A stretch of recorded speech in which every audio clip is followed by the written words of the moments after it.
Fascism అంటే నియంతృత్వ పాలనతో కూడిన ఒక అరాచక వ్యవస్థ. ఎప్పుడో చిన్నప్పుడు చదివినాం కదా సాంఘిక శాస్త్ర పాఠాలు, వాటినే మళ్ళీ ఇప్పుడు గుర్తు చేస్తున్నాడు మన రేవంత్ అన్న. ఈ 5G జమానాలో అందరూ మరచిపోయారని అనుకున్నాడో ఏమో కానీ ఫాసిస్టు రాజ్యం అంటే ఇది అంటూ మళ్ళీ అందరికీ పరిచయం చేస్తున్నాడు. మరి లేకపోతే ఏంది? అసలు ఇది ప్రజాస్వామ్యమేనా? రాష్ట్రంలో నడుస్తున్నది ప్రజాపాలనేనా? అస్సలు కాదు. ఇది రేవంత్ ప్రజా పీడన. గ్యారంటీలన్నీ గాయబ్, అడిగితే రుబాబ్. కాంగ్రెస్ సర్కార్ వైఫల్యాల కారణంగా రాష్ట్రంలో రోజుకొక రైతు బలి. మాఫీ మాయా, భరోసా మోసం. వెరసి సాగు సాగక చావు దరికి చేరుతున్నాడు అన్నదాత. వ్యవసాయం గిట్టుబాటు కాక రైతన్న స్వయంగా ఉరితాళ్లు పేనుకుంటున్నాడు.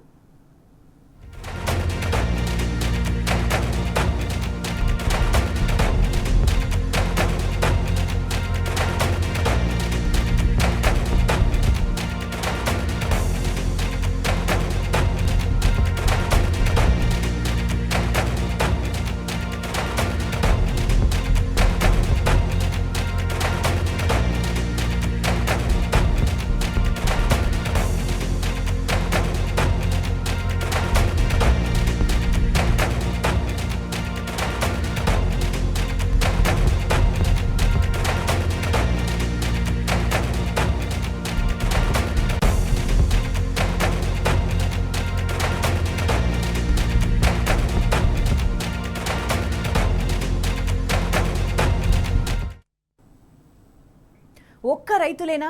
తెలంగాణ సమాజంలోని అన్ని వర్గాల్లో అశాంతి నెలకొంది. అందుకే ఎక్కడికక్కడ జనం తిరుగుబాటు చేస్తున్నారు. ఒక్క ఏడాదిలోనే ఇంతటి ప్రజా వ్యతిరేకత చరిత్రలో ఎప్పుడు చూడలేదు. ఇదెక్కడి పాలన, ఇదేం దుర్మార్గం అంటూ గళమెత్తి ప్రభుత్వాన్ని నిలదీస్తున్నారు ప్రజలు. పాలన చేతగాక ప్రశ్నిస్తున్న వాళ్ళ మీద సర్కార్ దౌర్జన్యాలకు దిగుతుంది. ఆంక్షలు, కేసులు, సంకెళ్లు, జైళ్లతో జనగళంపై నిరంకుశత్వాన్ని ప్రదర్శిస్తోంది ఈ ప్రభుత్వం. అందుకు హరగోపాల్ అరెస్టే తాజా ఉదాహరణ. నాగర్ కర్నూలు జిల్లా మైలారంలో మైనింగ్కు వ్యతిరేకంగా పోరాడుతున్న గ్రామస్తులకు మద్దతు తెలపడానికి పౌర హక్కుల నేత ప్రొఫెసర్ హరగోపాల్ అక్కడకు వెళ్లారు. ఆయనను కూడా అక్రమంగా అరెస్ట్ చేశారు. ఇది అమానుషం. ఇన్నాళ్ళు కాంగ్రెస్ పార్టీకి భజన చేసిన మేధావులకు సైతం ఇప్పుడిప్పుడే మసక మబ్బులు వీడిపోతున్నాయి. సామాన్యుడు మొదలుకొని మేధావుల వరకు ఇది ప్రజాపాలన కాదు, ఫాసిస్టు పాలన అని తులనాడుతున్నారు. గుట్టలు ఏవైతున్నాయో గుట్టల కింద ఏవో విలువైన ఖనిజాలు ఉన్నాయని కాంట్రాక్టర్లకు ఇచ్చి దాని మీద పడడము, ప్రభుత్వం దానికి అనుమతి ఇవ్వడము, వాళ్ళు అక్కడ గుట్టలు తవ్వడం అనేది ప్రారంభమైనప్పటి నుంచి కూడా ప్రజలు దాన్ని వ్యతిరేకిస్తున్నారు. ఆ గుట్టలో పోతే ఆ గుట్టలు విధ్వంసం అవుతుంది, మొత్తంగా ఆ ప్రాంతం అంతా విధ్వంసం అవుతుంది. తర్వాత పర్యావరణం దెబ్బతింటుంది. అక్కడ ఉండేటువంటి పశువులు, మేకలు అన్నీ కూడా ఆ గుట్ట మీద ఆధారపడి ఉన్నాయి. కనుక ప్రజలు వద్దనుకున్నటువంటి దాన్ని ప్రభుత్వం వాళ్ళ మీద రుద్దడం అనేది అప్రజాస్వామ్యం. కనుక ఇవాళ ఏదైతే మైలారం గ్రామం దగ్గర ఈ ఖనిజ వనరులు తీస్తున్నారో దాన్ని ముందు ఆపాలి. లోకల్ ప్రజాప్రతినిధులు కూడా బాధ్యత తీసుకోవాలి. ప్రభుత్వం కూడా దీన్ని పునఃసమీక్షించి ప్రజలు ఎందుకు వద్దంటున్నారో కనుక్కోండి. నిజంగానే దానివల్ల వాళ్ళు విధ్వంసం జరుగుతుందంటే ప్రాజెక్టును ఆపాలి, దాన్ని వెనక్కి తీసుకోవాలి. కాంగ్రెస్ పాలన పాపం రైతులకు శాపంగా మారింది. ఈ కాంగ్రెస్ ప్రభుత్వం వచ్చిన తర్వాత 402 మంది రైతులు అన్యాయంగా బలైపోయారు. రుణమాఫీ చేస్తామని రేవంత్ మభ్యపెట్టడం వల్లే రైతులు ఉసురు తీసుకుంటున్నారు. 500 బోనస్ను బోగస్ చేసినందుకే అన్నదాతలు ఆత్మహత్యలు చేసుకుంటున్నారు. పెట్టుబడి సాయాన్ని ఎగ్గొట్టడం వల్లే రైతులు ఉరికొయ్యలకు వేలాడుతున్నారు. ఇవన్నీ ముమ్మాటికి సర్కారీ హత్యలే. రైతుల ఆత్మహత్యలకు రేవంతే బాధ్యత వహించాలి.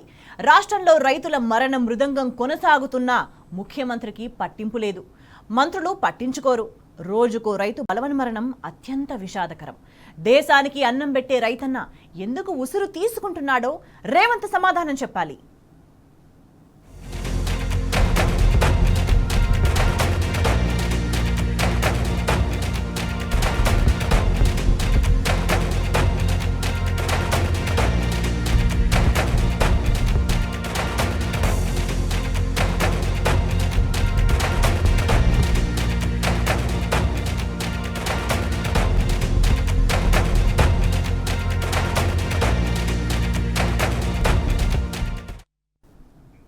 రైతు భరోసా లేదు, రైతు బీమా లేదు, ఎరువులు లేవు, విత్తనాలు లేవు, ఆఖరకు నీళ్లు కూడా లేవు.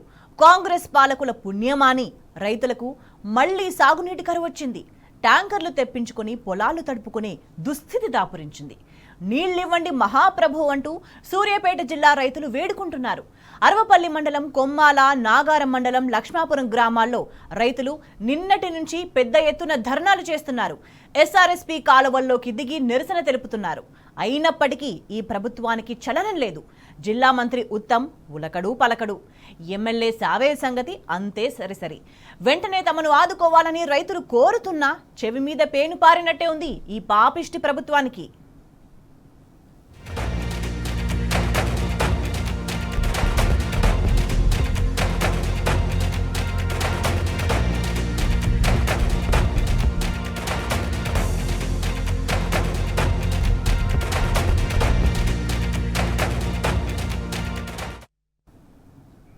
అధికారంలోకి రాకముందు ఏమన్నారు?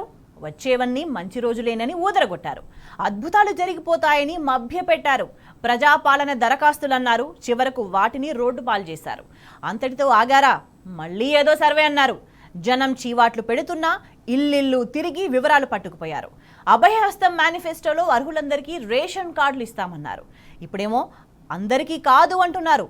రాష్ట్రంలో లక్షలాది మంది పేదలకు రేషన్ కార్డులను దూరం చేసే కుట్ర రేవంత్ ఆధ్వర్యంలో భేషుగ్గా జరుగుతుంది. లబ్ధిదారుల్లో సగం మందికి కత్తెర వేయడానికి కుట్రలు పదునెక్కుతున్నాయి. మారుతున్న పరిస్థితులకు అనుగుణంగా ఆర్థిక మార్గదర్శకాల ప్రకారం అర్హులైన వారందరికీ ఆహార భద్రత కార్డులు ఇవ్వాల్సిందే. కానీ అట్లా కుదరదు అంటుంది ఈ ప్రభుత్వం. కొందరికే ఇస్తామంటూ మాట దాటవేసే కుట్ర చేస్తుంది. అన్యాయం చేస్తే సహించేది లేదు అంటూ అర్హులంతా సర్కార్ మీద అగ్గిలా మండుతున్నారు.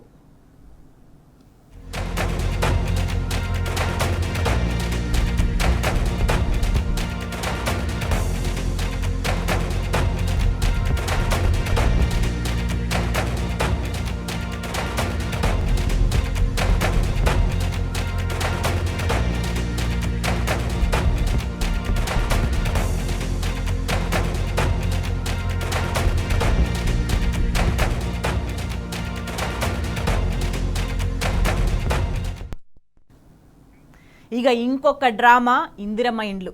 ఇప్పటిదాకా రేవంత్ ప్రభుత్వం ఒక్క ఇల్లు కూడా కట్టలేదు. ఒక్క ఇటుక కూడా పేర్చింది లేదు. కేసీఆర్ కట్టించిన డబుల్ బెడ్రూమ్ ఇండ్లకే రంగులు మార్చి తెగ కలరింగ్ ఇస్తున్నారు. అవి కూడా పేద ప్రజలకు ఇస్తున్నారా అంటే అదీ లేదు. ఆ ఇండ్లలో పాలు పొంగించుకుంటున్నది కాంగ్రెస్ కార్యకర్తలే. ఇండ్ల కేటాయింపులో పేదలకు తీవ్రమైన అన్యాయం జరుగుతుంది. మొన్న ఖమ్మం జిల్లాలో మంత్రి పొంగులేటిని లబ్ధిదారులు చుట్టుముట్టారు. మా ఇండ్లు ఏవి అంటూ ముఖం పట్టుకొని అడిగారు. ఇంత అన్యాయమా అని నిలదీశారు. ముఖంలో నెత్తురు చుక్కలేని పొంగులేటి సమాధానం చెప్పకుండానే అక్కడి నుంచి జారుకున్నారు. ఇట్లా ఏడ్చింది సో కాల్డ్ ప్రజాపాలన.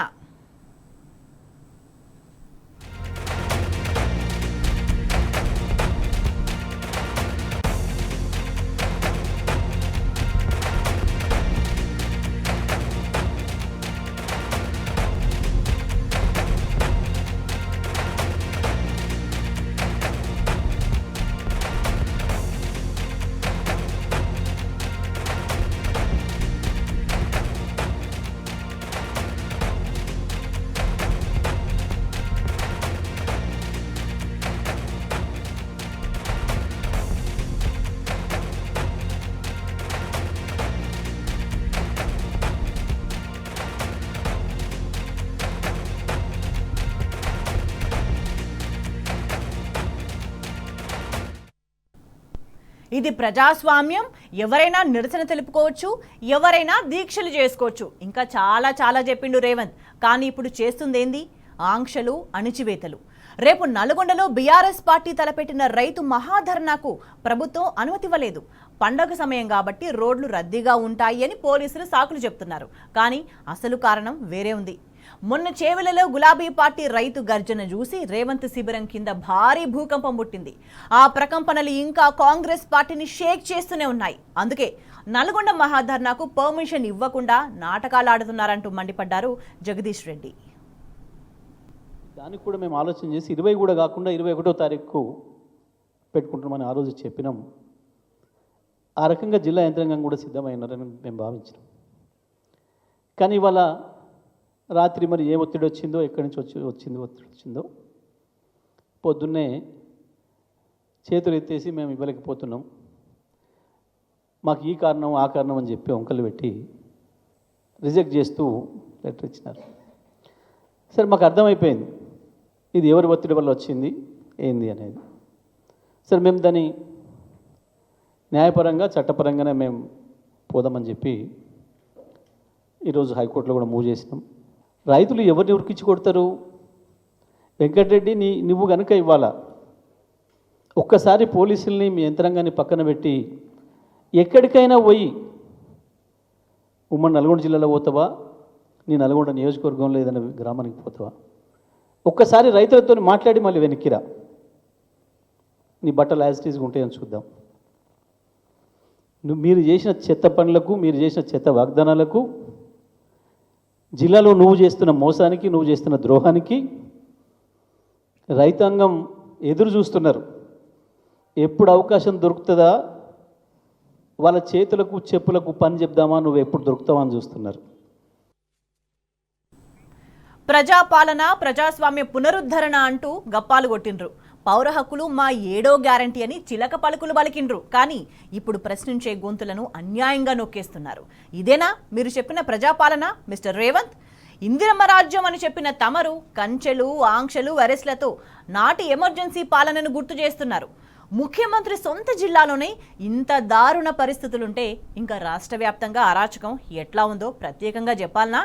అందుకే ఇది ఫాసిస్టు ప్రభుత్వం, పరమ ఫాసిస్టు పాలన.